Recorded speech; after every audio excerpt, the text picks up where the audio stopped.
He had knew or had reason to know that she would be coming to your house making a delivery, and you allowed that happened. Don't look like shock. I'm embarrassed for you. Mr. Ehlers, can you hear me?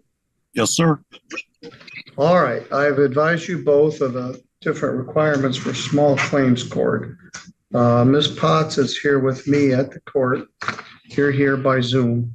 I'm going to ask you if you'd each please raise your right hand, swear or affirm. Notice how quickly the defendant distances himself. Not my house, not my dogs. But legally, that argument rarely works. If you invite someone to your residence, you carry responsibility for ensuring their safety. The judge is already signaling that heirs can't just shrug this off. What do you think? That any testimony you're about to give in this matter will be true to the best of your knowledge and belief. I do. All right. Ms. Potts is suing you because she was providing a delivery service, I believe, for Walmart. And her contention is that she was at your home on Mooney Lake Road and your dogs A, terrorized her, and B, scratched her car all up. And she is suing you for $1,093. What's your... 4 dogs loose on the property. One of them, a German Shepherd. Let's be real, delivery drivers already face unsafe conditions, but for unrestrained dogs circling your vehicle, that's not just negligence, it's intimidation. Would you have stayed in that car or driven away immediately? If you're delivering for a company, which she wrote down that she did not have. 2, technically, this is not my house. I live here with my son, and the dogs are not my dogs.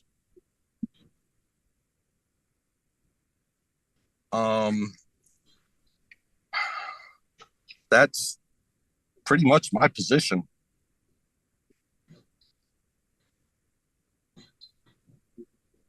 All right. Did you place an order through Walmart to have some Yes, I groceries did and other place an items order. delivered to you? Yes, sir. I did place an order through Walmart to have groceries delivered to the house.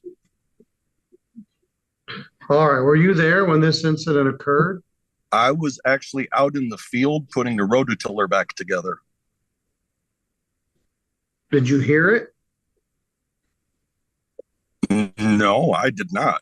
I heard the dogs bark, but I didn't hear anything other than that. I'm going to ask this question, and I think I may know the answer. What kind of dogs are these? The only one I know definitely is the German Shepherd.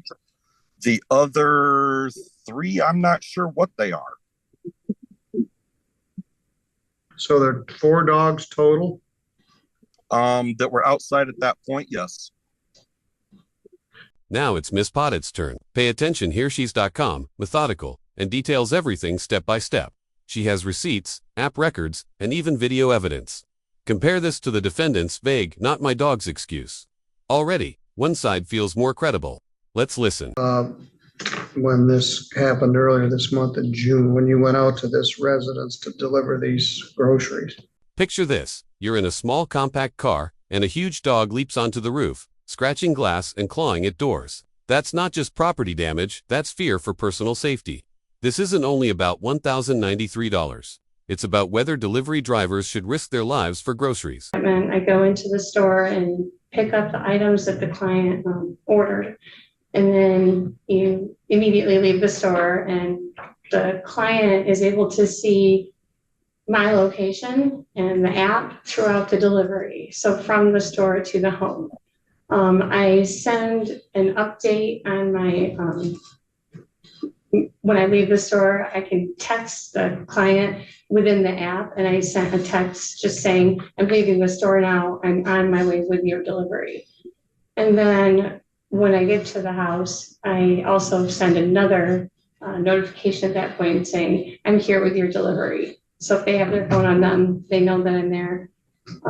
This is not the first time I've been to this location. This is the 3rd time. I had 2 other deliveries for the same person, and nobody appeared to be home at those times. I just want to note this home is in the middle of the woods. It's a good 300 feet from the road. You drive through a trail and trees and whatnot, and personally, it was a little uncomfortable the first couple times I went there, but I noticed there was nothing strange there. So I did this third trip, and this time I show up, and as soon as I pull into near where the house is, it seemed like more than 4 dogs, but definitely a German Shepherd and maybe a pit bull mix. And they circled my car. The biggest dog, you can't see it in the video I have, but I have a video with me. The video's the front of my car, but you can hear the dogs barking. And the biggest dog went on my side of the car, which is like a smart car. So it's not very tall. It's like 5 feet tall. The dog was able to put his paws up onto the roof of my car and scratch down the glass of my car and continued to bark at me. And Here's the kicker. Not once did the defendant attempt to restrain his dogs or apologize.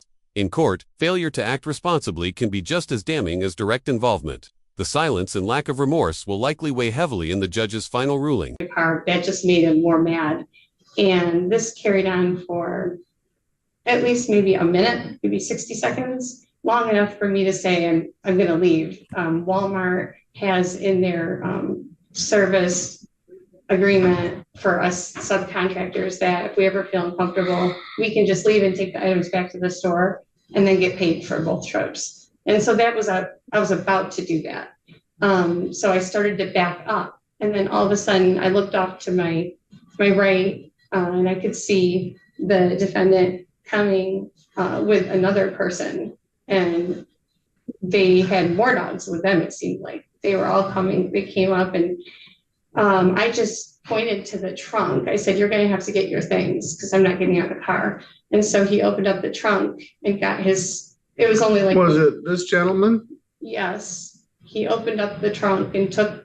It was just a couple bags of things, maybe 8 things. No. It was a small trip. But then he took the things, and then I just left. But there was no attempt to call the dogs off or apology for terrorizing my car and me.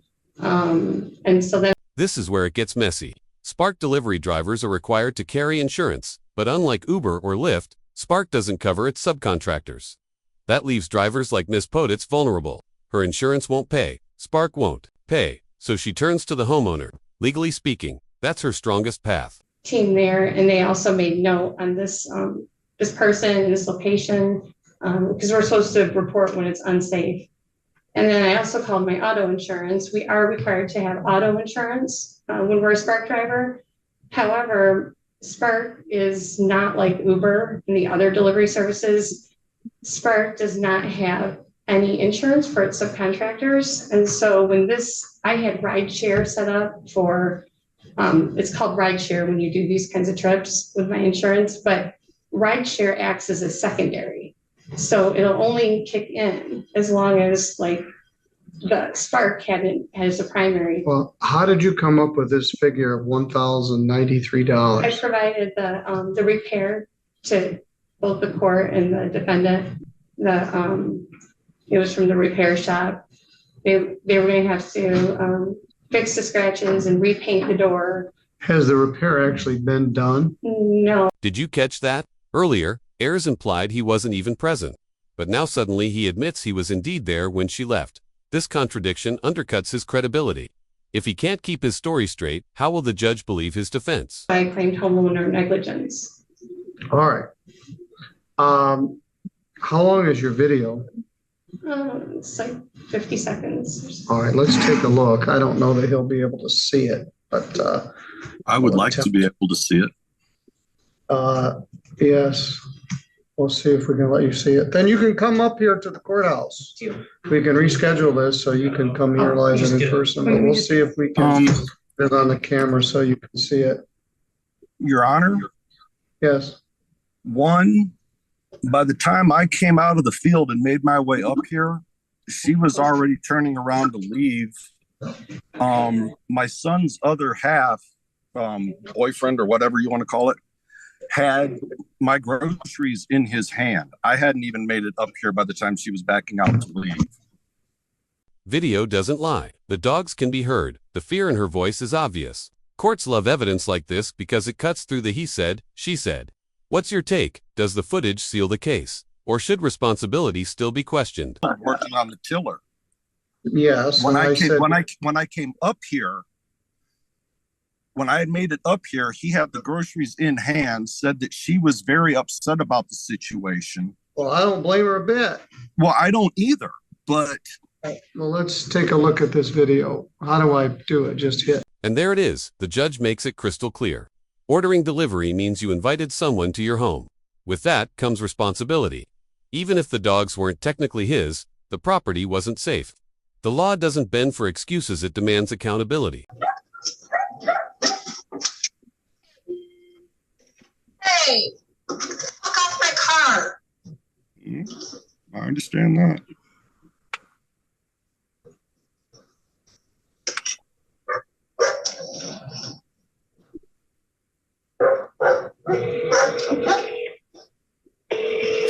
Dogs. Hey, get off my car. Yeah, I see no dogs. Fucking leave it.